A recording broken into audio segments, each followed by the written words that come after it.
आनंद बांटें। हम वही बांट सकते हैं जो हमारे पास है, जो हम में है। यदि हम आनंदित हैं, हम सुखी हैं, तो हम सुख बांट सकते हैं। यदि हम दुखी हैं तो हम दुख बांट सकते हैं। इस प्रकार से नीम का पेड़ कभी आम के फल नहीं दे सकता, उसी प्रकार से एक दुखी व्यक्ति कभी किसी को सुख नहीं दे सकता। तो सबसे पहले आपका आनंदित होना बहुत आवश्यक है। यदि आप आनंदित नहीं हैं, आप सुखी नहीं हैं, तो आप किसी को भी सुख नहीं दे सकते। जिस प्रकार से गुलाब के कांटे कभी गुलाब नहीं बन सकते, उसी प्रकार से एक दुखी व्यक्ति कभी भी किसी को सुख नहीं दे सकता। यदि आप चाहते हैं कि आप दूसरों को सुखी रखें,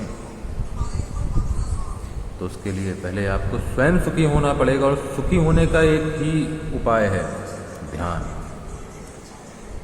यदि आप ध्यान लगाएंगे, आपका मन ध्यान केंद्रित होगा, आपकी इंद्रियां जागेंगी, आप मन से प्रसन्न होंगे। एक बार आप मन से प्रसन्न हो गए, फिर आप महलों में रहते हैं कि झोपड़े में रहते हैं कि फ्लैट में रहते हैं कि सड़क पर रहते हैं, आपसे कोई वह आनंद ले नहीं सकता। एक बार आपका चित्त प्रसन्न है, एक बार आपका मन प्रसन्न है, आपके मन की प्रसन्नता वह कोई नहीं ले सकता।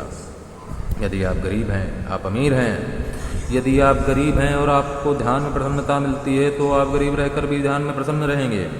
यदि आप अमीर हैं और आपको ध्यान करना आता है, आप ध्यान के स्वरूप प्रसन्न हो सकते हैं, तो आपके पास तो दोगुनी खुशी है। आप धन से भी सुखी रहेंगे, आप धन को भी आनंदित होकर, उत्साहित होकर इस्तेमाल करेंगे और अपने ध्यान लगाकर आपका मन भी प्रसन्न रहेगा। तो मित्रों, सबसे पहले स्वयं सुखी बने, स्वार्थी बने। स्वार्थी व्यक्ति ही दूसरे को सुख दे सकता है, क्योंकि जिसने अपने आप का अर्थ, स्वार्थ का मतलब होता है स्व अर्थ। तो जो स्वयं को अर्थ से सुखी रख सकेगा, वही दूसरों को सुख दे सकेगा। तो पहले स्वयं स्वार्थी बने, उसके बाद ही दूसरों को लाभार्थी बने। जय हिंद।